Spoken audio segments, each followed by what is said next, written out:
last year, we were like qualified for this. So if she gets to that, she might. Everything. And so the SECs are coming up.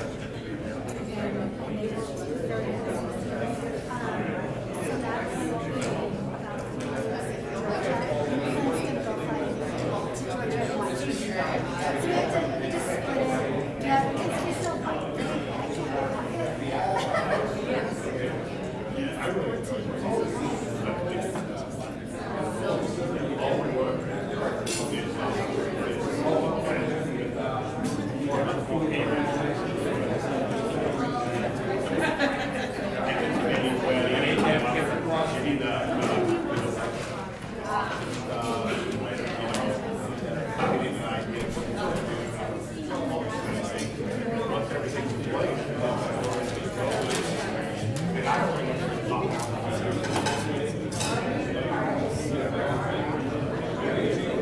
You're in charge, huh?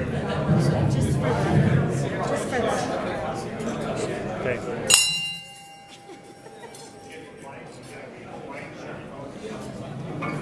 Good afternoon and welcome to the best Rotary Club in the county. All right. We have an invocation.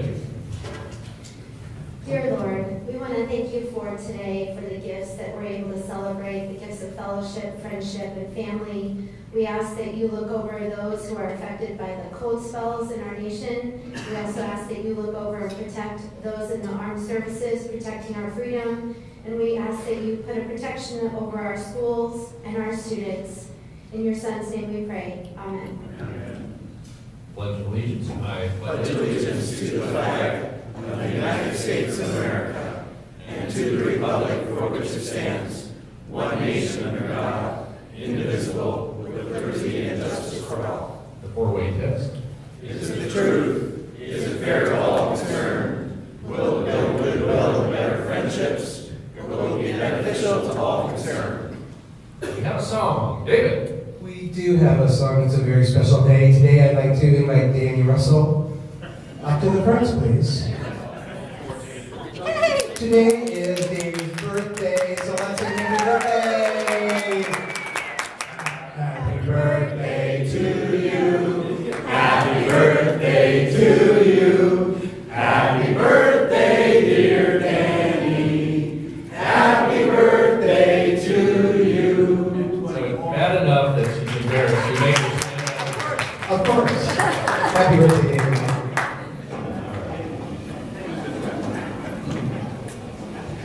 Do we have any visiting Rotarians? John. We do. Hold on. I'd like to introduce Pat Grenfell. She's never been here before. Welcome back. How about guests of Rotarians?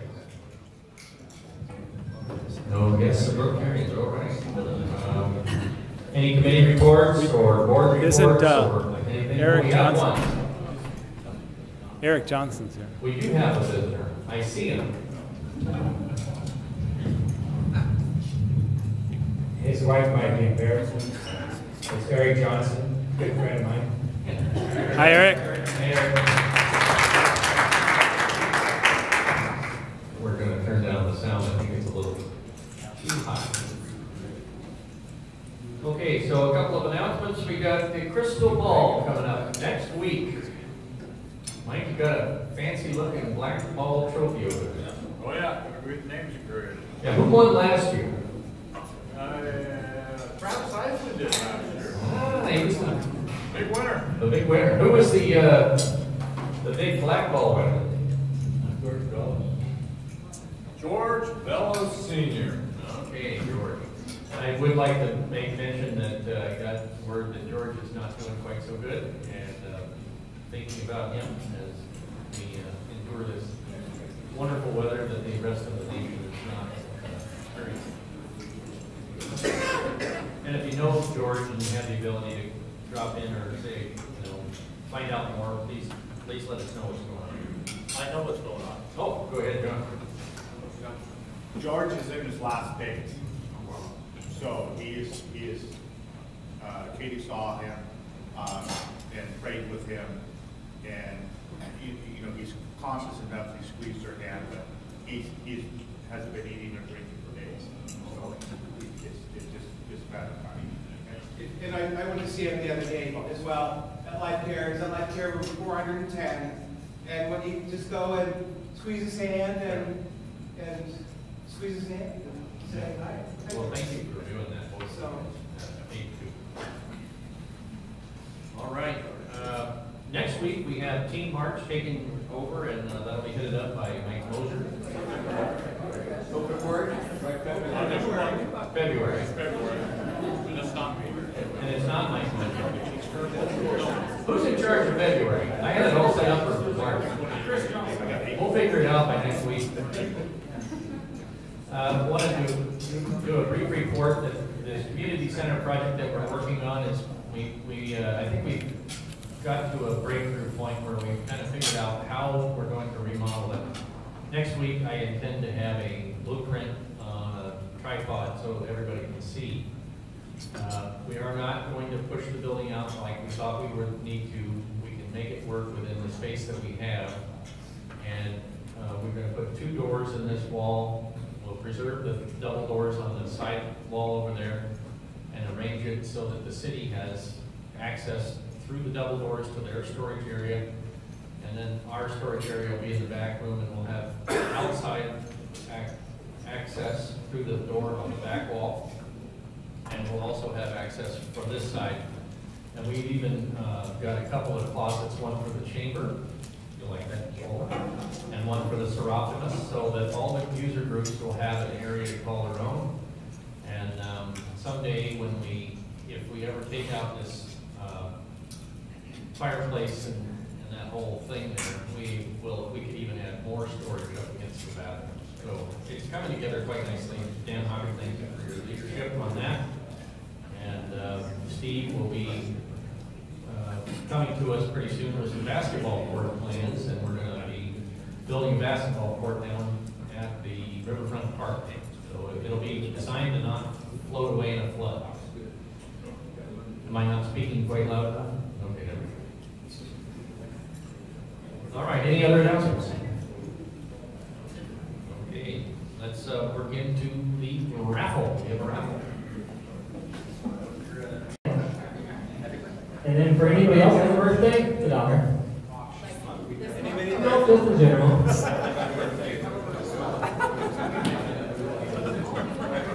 Crazy. I also have anyone not wearing their badge, they'll be $1. I saw a couple of you. And, No, not yet. Can somebody else please pick up money on this side over here? Maybe? Thanks, Gary. Let's go with Carl. Smacking that bell really hard. It's about $3 for a new bell here shortly.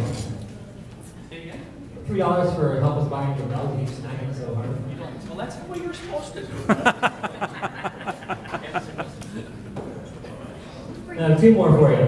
So, Team January has done great so far, and others have actually helped quite a bit. We appreciate that. So, if you are not on Team January, pay $1 unless you have helped pick up or set up. You're in the clear.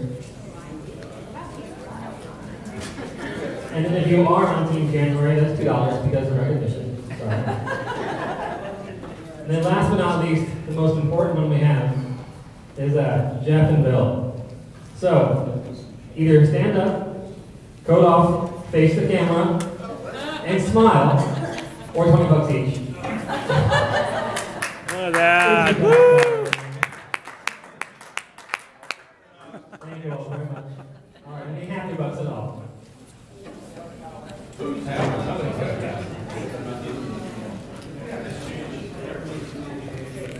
I just want to note George Bellis, his legacy here at the club. I have really, really fond memories of singing with him when I was in high school, and he and my dad were Rotarians together, and that's really a special bond. So sending thoughts to him and his family as he moves on, and all the great things he did for our club and community.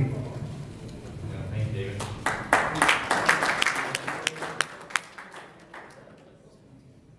George Bellows, I think, that helped start the auction, right? Yep. I think 19 years in a row, Sedro Woolley has won the state log rodeo competition. Yeah.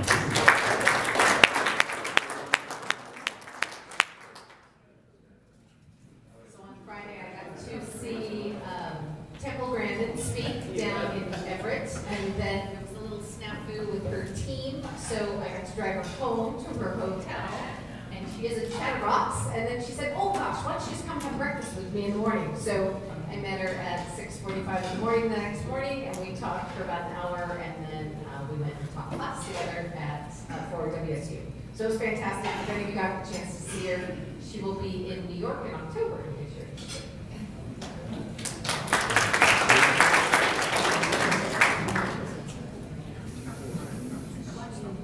Okay, I have a happy 20. First, for the Lager Rodeo, so, I mean, we won by a landslide, but it's really special for our kids to do so well, and what a gift that we have to provide for the students. I'm really excited about that. We also, it's our first time that our cheerleaders will be going to state, and so they earned the bid to go to the state competition, so they're going to leave on Friday, or tomorrow. I'm really excited about that. And then also, my daughter was recognized for SEC Co-Freshman of the Week. So she was pretty humbled, and it was a surprise to us too. So wow. Very cool. And thank you.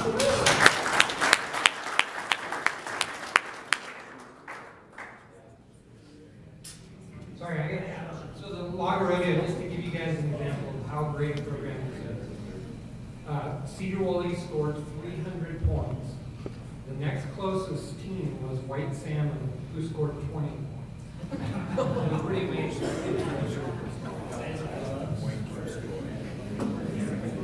I have one. I was in Olympia yesterday for the Day on the Hill for the Groundwater Association, and I got to see Keith Wagner. He came out second, said hello. He looked good. He was doing his thing. He was super busy, and he was recovering from all the hairdressers the day before they came down there and swamped the hill. One more.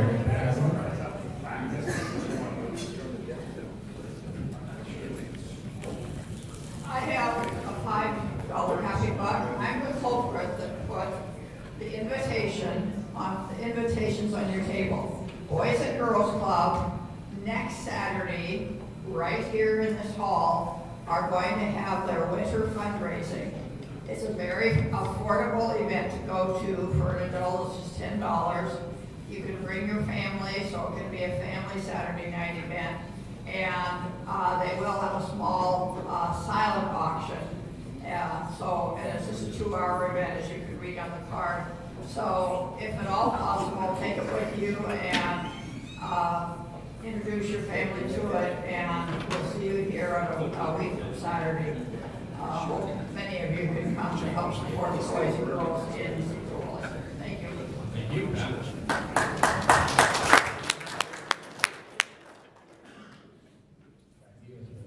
All right, well, thanks, Adrian. Great job with Team January and whoever's doing February. We'll figure that out.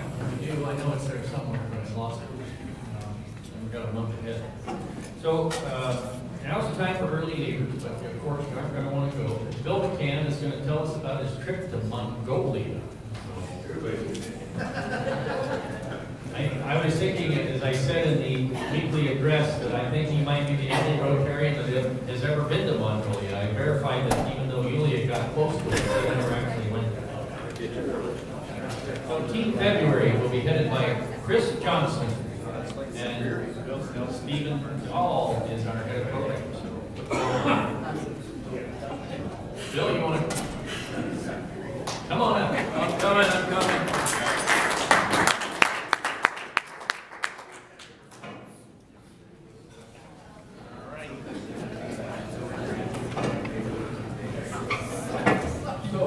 So, you hear me? Yep. Maybe 2 years ago, a friend of mine let me know that he was going to Mongolia on a fly fishing trip. I said, come along. Well, his trip was a 2-week trip. It started in August of last year.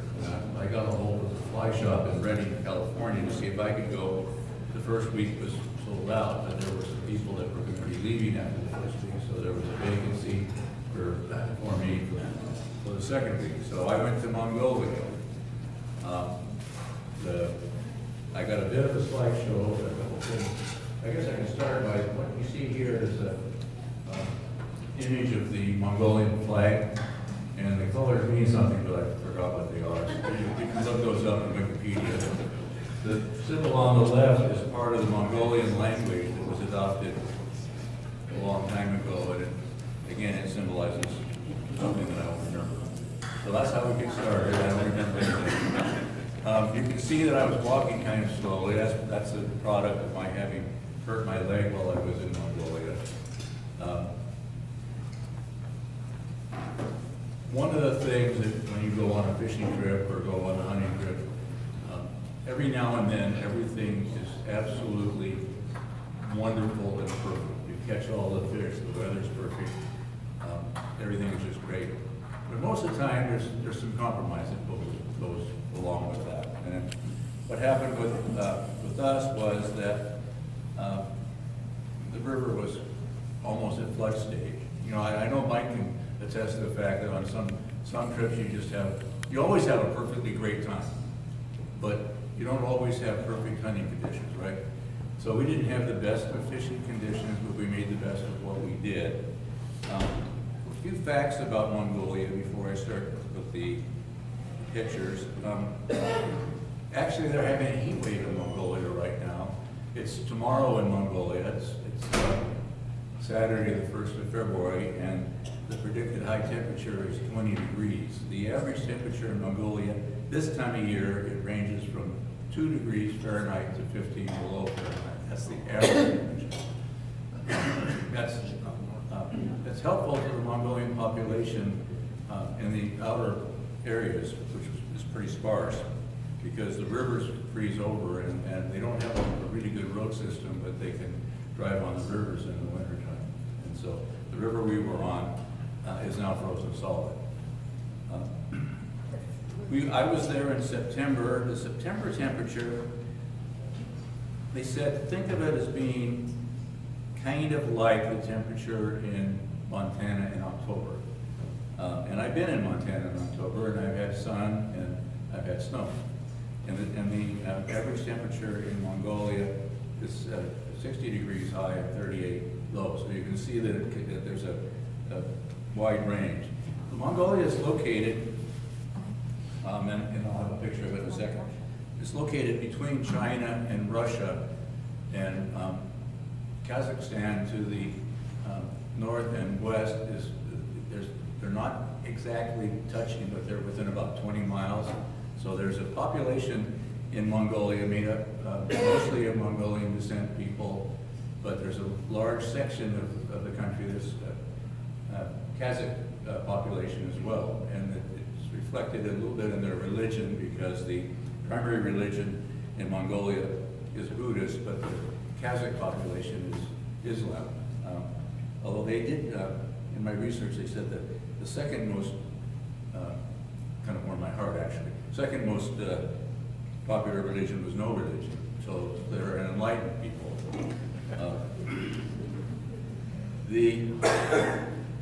There's a lot of Mongolia I didn't see because I went on a fishing trip, and so here's what I did. I got to SeaTac Airport on the 3rd of September, and we took off. I was in a 787 Dreamliner. I decided to go first class because I was actually really worried about my flight, and I thought first class would make me feel safer. I'm not sure it did, but we flew. It showed us on a map. We actually flew north up through by Alaska and then down, and landed in Beijing. There's a 16-hour time zone difference. So landed in Beijing in the afternoon on the 4th, I believe it was the 4th. And then there was a layover. It was supposed to be a 2-hour layover, but we flew Miat Airlines, which is the Mongolian airline.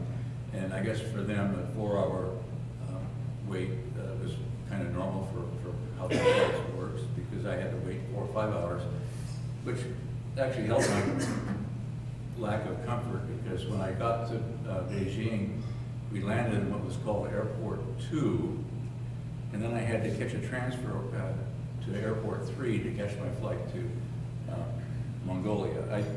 My friend Doug had been there already for a week, and so he sent me some emails about how you get your way through the airport and what you look for. And so basically I just had to look for international transfers. And with the help of a really nice Chinese lady at one point, when I was in the wrong line, she took me by the wrist and sat me down and said, wait here, and someone will take care of you. And so I was directed to the next place I was supposed to go. But anyway, I ended up in Ulaanbaatar, which is the capital of Mongolia, and in my bed at about 1 o'clock in the morning on the 5th. So I lost the entire 4th of September in the process of getting there. The next day, we had a free day to explore. There were 2 other people from Santa Fe who met up and joined our troops. There were 3 of us. I was the odd man out. There were 4 2-man boats. They were all Clackcraft fishing boats. For those of you that don't know, these are drift boats that are made in Oregon, and they were the boats we floated in. There were 5 guides, which I'll show in the picture. 2 of them were Mongolian, and the other 3 actually came from Chile. This is the off season for Chile, so they were guiding in Mongolia. There were 5 guides, 4 guys worked, and one had a day off. And so I was the odd man out, which meant I fished alone with my guide the whole time, which was, there were pluses and minuses to that, and I also had my own sleeping quarters, which I'll show you. I didn't go to the Gobi Desert, which is a famous part of Mongolia, and where the 2-humped backstream camel is just one of the only populations of wild backstream camels in the world anymore. I didn't go to the west, which is where the Kazakh population is. I don't know if any of you saw it, but on 60 Minutes about 2 months ago, there was a section about the hunting with the birds, The eagle hunt. with the golden eagles, yeah, and that was in the Kazakh part of the country. There's only about 100 people. Could you speak a little closer to the demo? There's only about 100 people, or maybe 300, just a very small number who still do the falconry, but there was that's where that's located, and actually still part of their livelihood. They will capture the golden eagle and train it to find animals, livestock, rabbits, foxes, wolves even. And then after using the bird for 2 or 3 or 4 years, they actually release it back into the wild and start the process over again. That's another thing I didn't get to see, but we studied about. So, if I can figure out how to do this with... Right side. What? Right arrow. Right arrow. So, that's Mongolia. You can see that to the west primarily is Kazakhstan. Mongolia is the 2nd largest landlocked country in the world. That is like it doesn't have an ocean or water boundary. Kazakhstan actually is the 1st. So it's one of the, area-wise, Mongolia is a pretty big country. Ulaanbaatar, the population of Mongolia is about 3 million, maybe a little bit more, and Ulaanbaatar has almost half of that population. So the traditional population is nomadic, they have a horse culture, but a lot of the younger people especially are moving into Ulaanbaatar. Ulaanbaatar is well, was for a long time under Soviet control, and you can see a lot of the buildings there are still kind of the drab Soviet style.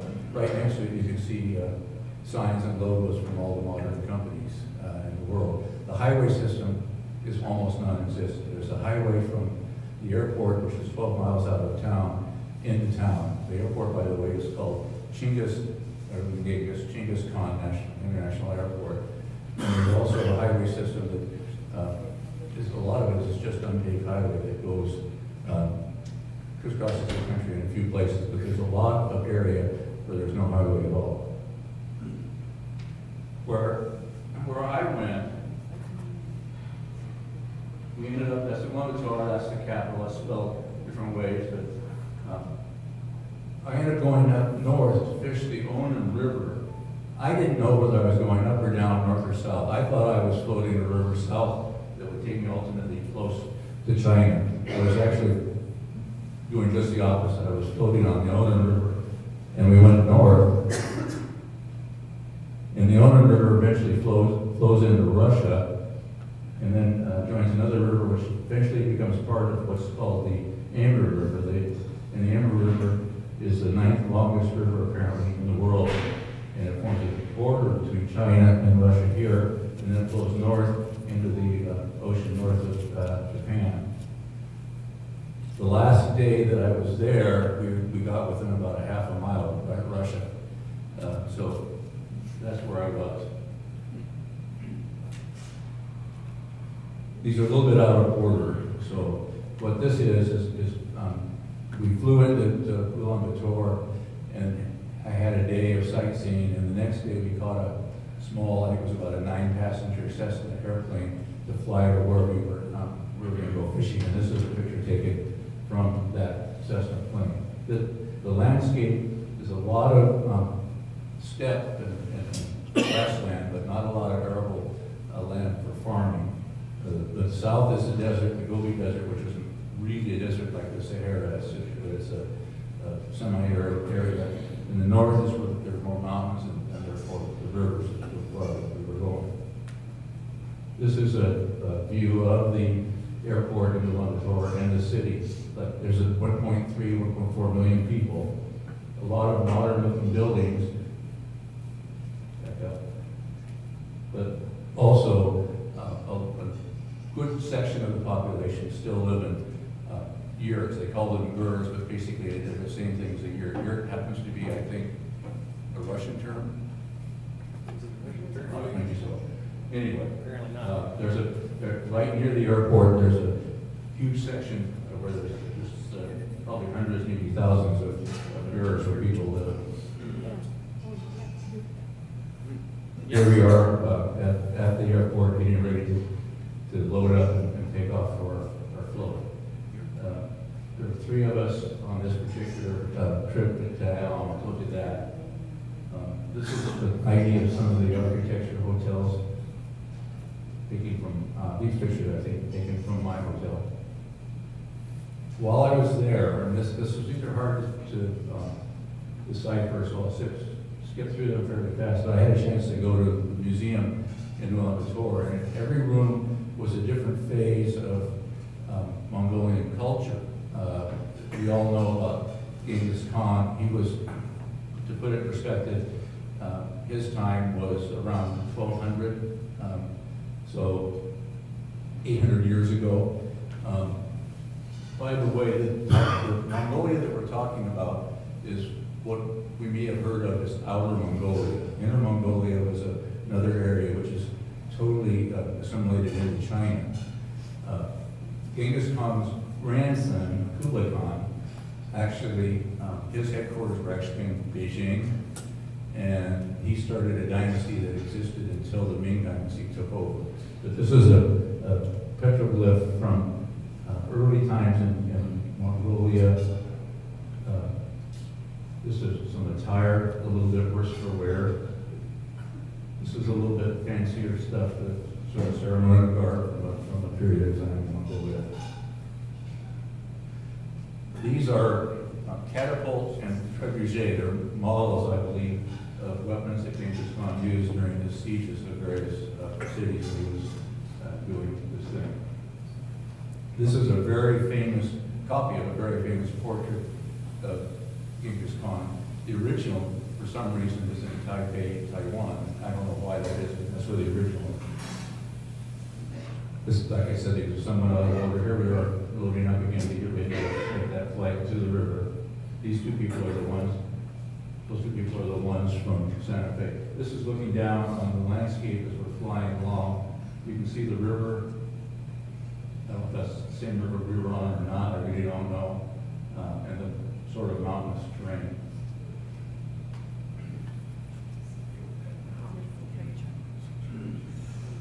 They're pretty green, and that was part of our problem, is they had more than the normal amount of rain for that time of year, and that put the rivers out of shape, and it did definitely affect our fishing.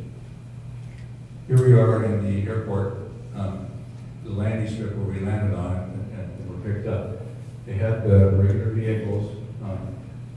Some of these were left-hand, some were right-hand drive, but they were the four-wheel drive vehicles. They picked us up and took us to where the boats were.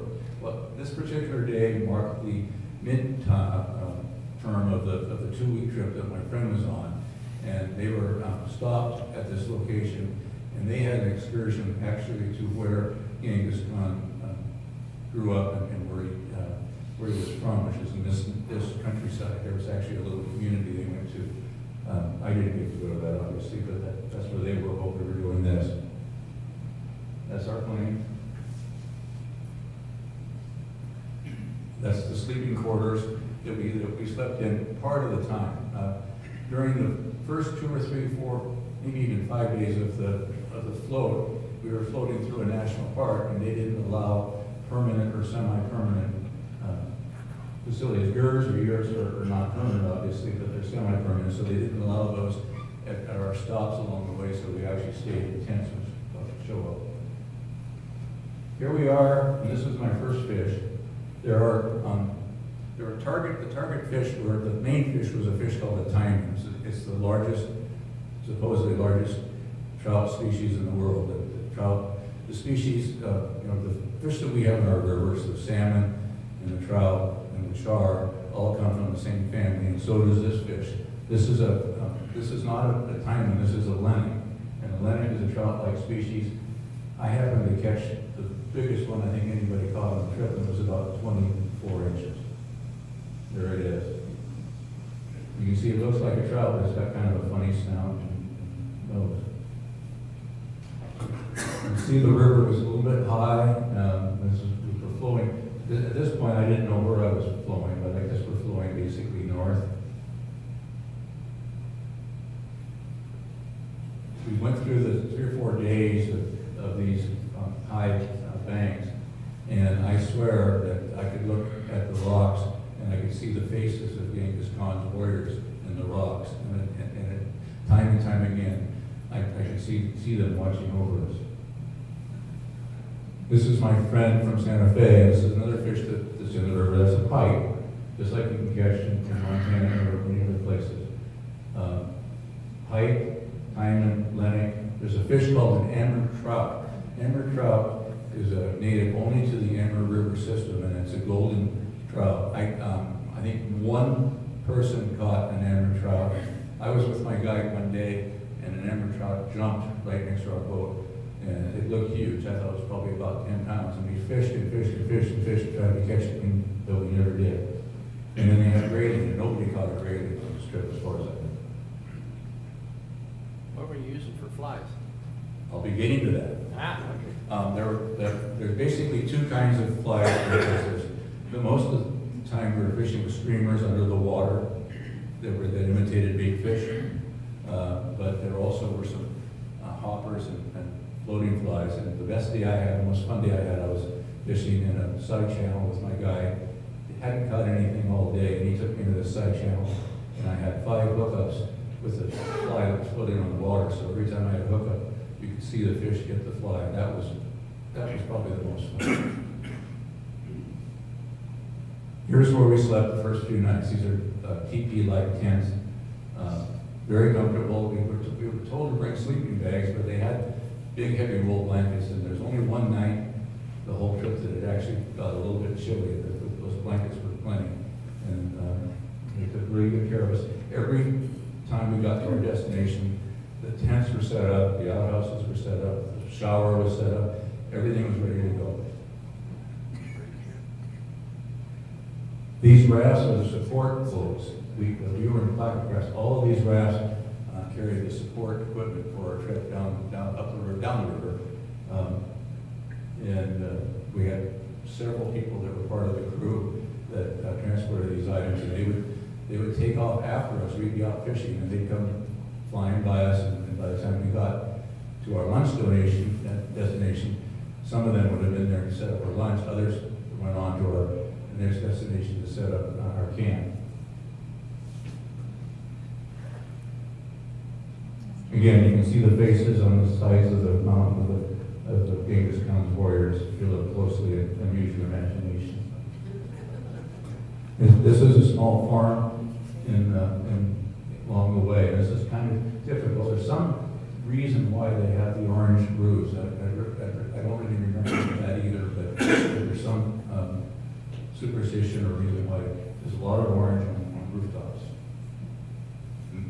And you can see the boat ahead of you. That's how big the river is compared to these three-person boats. Here's camp.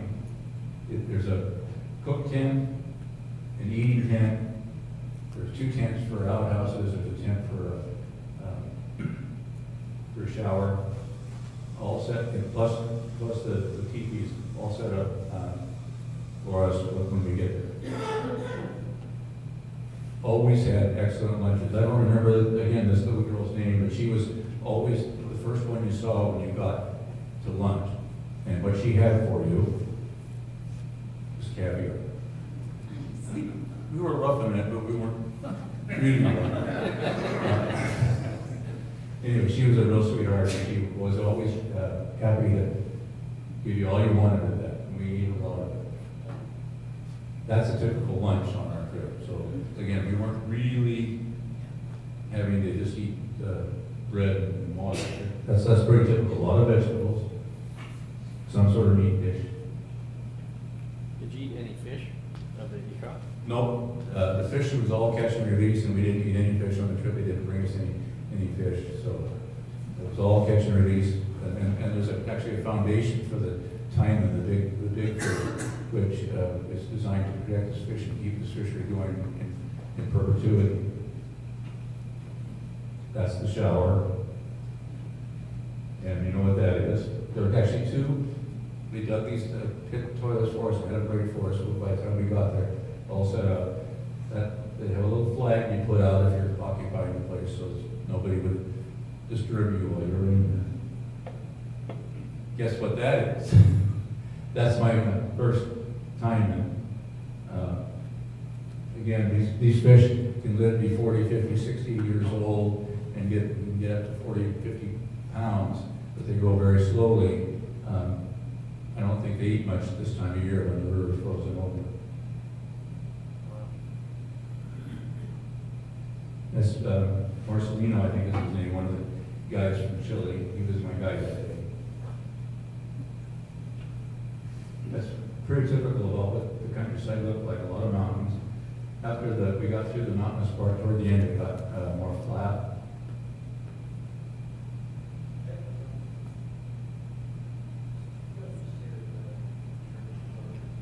Teepees again. It was pretty nice weather some of the time, and I'm sitting outside of my teepee. Someone took this picture of me. I don't know. It's about our friends from Santa Fe. I got a lot of pictures back from them. But they had a cot set up with blankets, and there's four tents or teepees set up. I was always the one on the far end, as far away from anything as possible, I think. This is the boat. This is the guy named Tolga. He's a Mongolian. He was my guide a couple different days. Like I said, these boats are placa crafts. They're made in Oregon, and they have room for 2 fishermen and a guide in the middle. This is that couple pictures are the biggest fish caught on the second week of the trip, and it happened to be on my rod. And Tolga was my guide, so these other people came up to watch. There was a joke that when I first fished, the first day I came back and I only caught 3 fish. And I thought, wow, this is pretty bad. Turned out I was the high man for the afternoon. The fishing was difficult. But then I was lucky the next few days and also caught fish. So the joke was that every time they turned around, they saw a mechanic catching a fish. And these people actually, that's what they did. They were joking about that. They came by and saw me landing the fish, so they stopped to help out. That's Tolga bringing the fish out to show it off to the world. This was a 39-inch tine. There we go. That's probably, along with the trip I told you about with Marcelino going through that side channel, this was probably one of the highlights. What weight of rod? What was that? What weight of I rod? was using an 8-weight primarily, I also had a 9-weight, but I also took a 5-weight along to fish for trout. But like I said, the trout fishing was almost non-existent, so I didn't use that one very much. I primarily used the 8-weight with floating line. My 9-weight had a 16 line on it, and I used that more toward the end a little bit with my streamer. Hey, Bill, were you fishing, well, I guess I answered my question, you were fishing when you were drifting, you didn't just stop and get out? No, we fished out of the boats the whole time. I had one day, and I think this is maybe where I might have hurt my leg. In fact, one day when one of the guys took me to a side channel for trout fishing, we did a little bit of wading that particular day. And I know I tweaked my knee a little bit that day, but I think probably I hurt my leg more on the flight, just sitting too long than anything else. But mostly we fished out of the boat. Did they say why that particular boat and why from Oregon? Clackecraft is just a famous company. There's about 3 or 4 companies that make drift boats, and Clackecraft is one of them, if not the best, one of the best. And they come in various models, but they're just a really reliable fiberglass drift boat. And one of our typical lunches. Okay, somebody asked about the flies. This is one of the flies that I use. This is a streamer. There's a hook in there, and you throw that, those simulate legs, I think. We throw that in the water and it sinks, and the fish who are down below will take it. That's the fun fly. That was the floating hopper-like fly, and that was on top of the surface, so when the fish hit that, you saw it all happen, and it was really, really fun. This one, I believe, was sort of the fly that everybody wanted. Tolga happened to have it. One of the people who was on the trip was a guy named Pat Pendergrass, who was affiliated with the fly shop in Reading, and he brought the fly and he shared it. And everybody wanted to fish with Tolga because he had that fly, and it was a successful stream.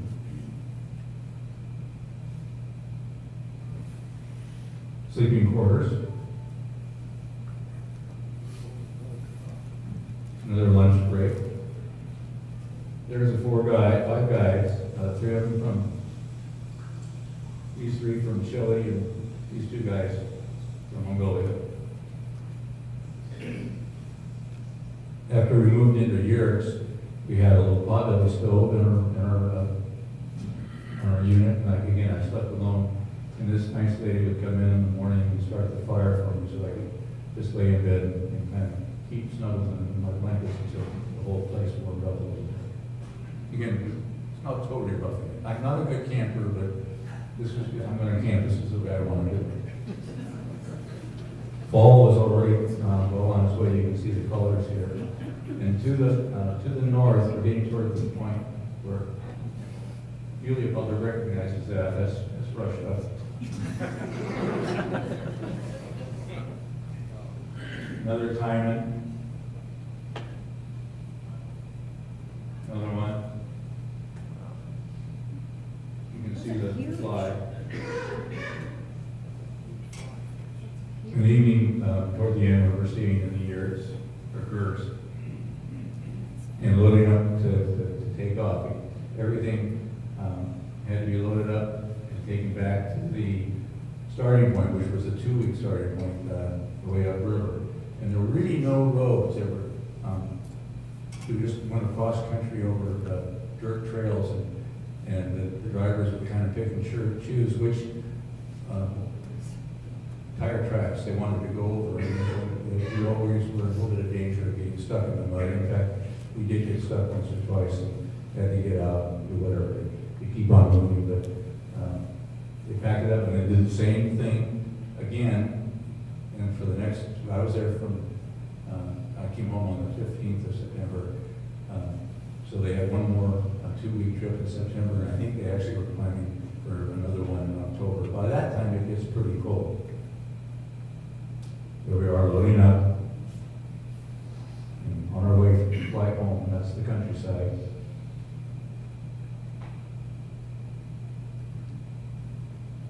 You see Genghis Khan, that's how it's pronounced, Genghis Khan International Airport. That's the airport that you're going to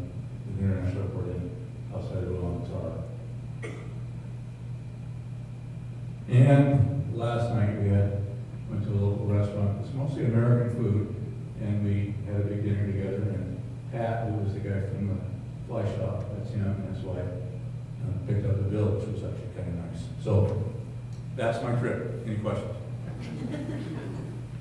Yeah. So, did you, they check and everything over there? I mean, I'm trying to figure out, you know, did you bring money in the right denominations and stuff, or how did that work? How was the money? I didn't have to spend a lot of money because everything was, on the trip was, you know, there's no money changed, except they had to bring a $700 tip for my week on the river. That they said 10% basically was the tip. So I brought cash for that, and I brought a little bit more cash for this and that, and I had a credit card, and everything that seemed to take care of things. They take a typical meal when we went out to lunch. Well, that's another story. This guy took us to lunch at a fairly typical Mongolian restaurant. We had a lot of beef and typical things we might order, but they also had what was called offal. Offal is like the innards of an animal, and that's what he ordered. He actually had a nice plate of lung for lunch. It looked good, but I didn't taste it. But something like that would cost about 26,000, whatever their units of dollars or money was. And so it looked kind of intimidating, but it didn't amount to very much when the credit card bill came in. So that's mostly credit card. Rich? Lots of places to go fishing in the world. Why did you choose Mongolia? That's a good question, and it kind of, I've thought about, you know, would I do it again? It's expensive, especially when I chose to fly first class. And when you get over there and find out the fishing conditions aren't ideal, you know, was it worth it? But I chose because my friend Doug Salyer, you know Doug, was going and he'd been encouraging me to go on one of his trips forever. He goes, in fact, he's in Argentina right now. He goes all over the world fishing. He'd been to Christmas Island a couple of times ago. Mark, he talked about Christmas Island. So he finally convinced me to go.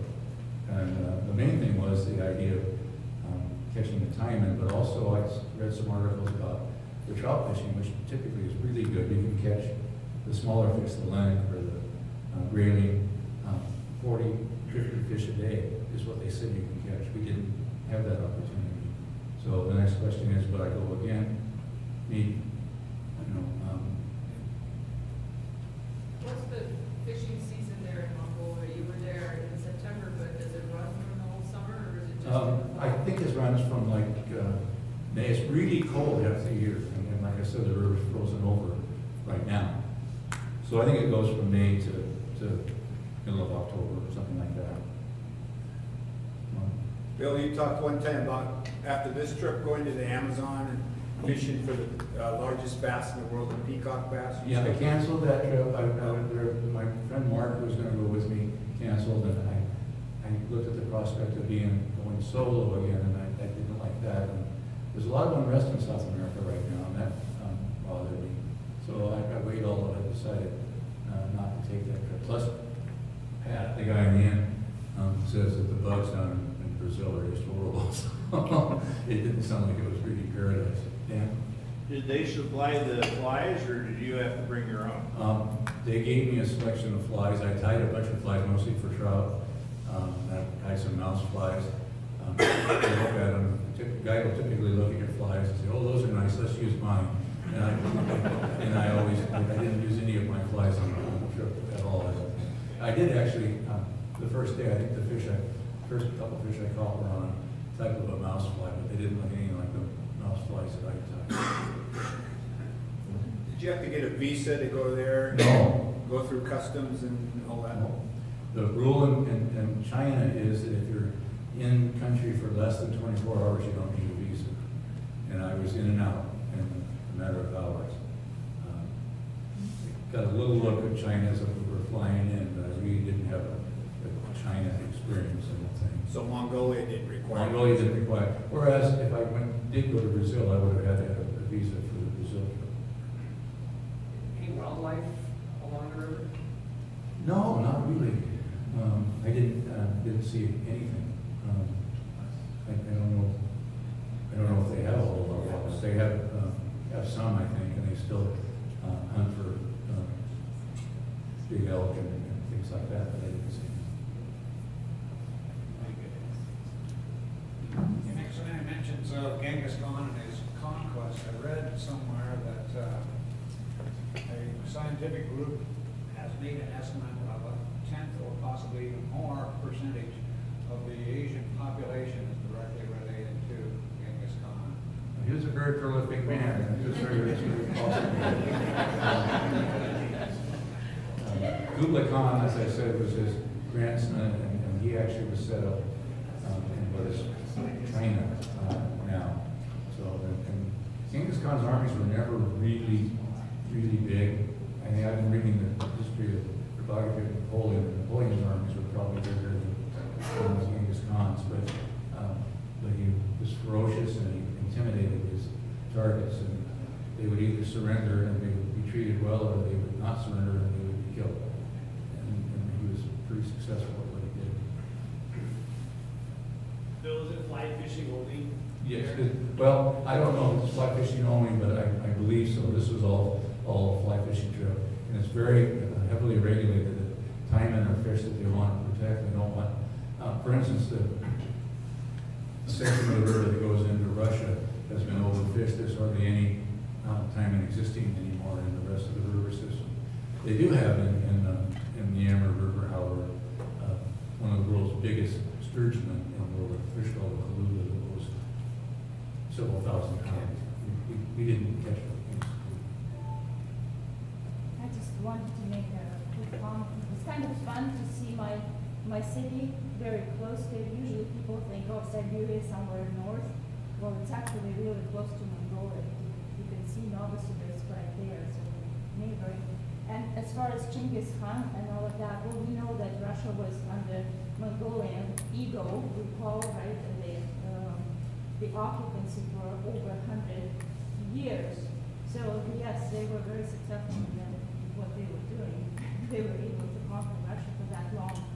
And it's kind of ironic that they would call the airport Genghis Khan Airport. It's like Russia would call, you know, St. Petersburg's airport the Ivan the Terrible airport. So it's a strange concept to me.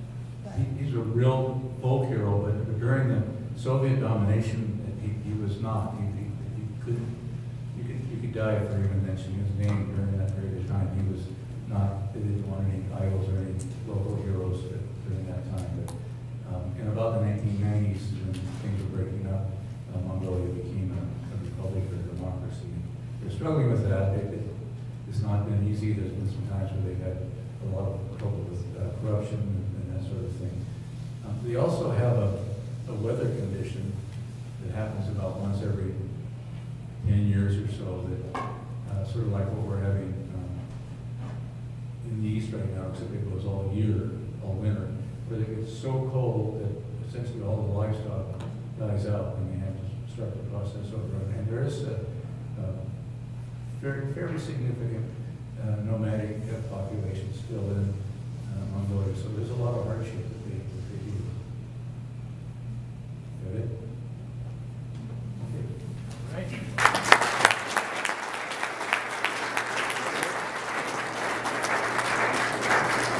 All right, as customary, Bill, for ink your next fishing trip, there's a gift from someone.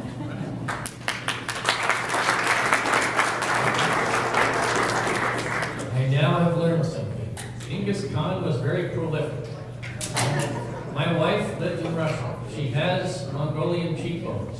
I might be married to someone related to Genghis Khan.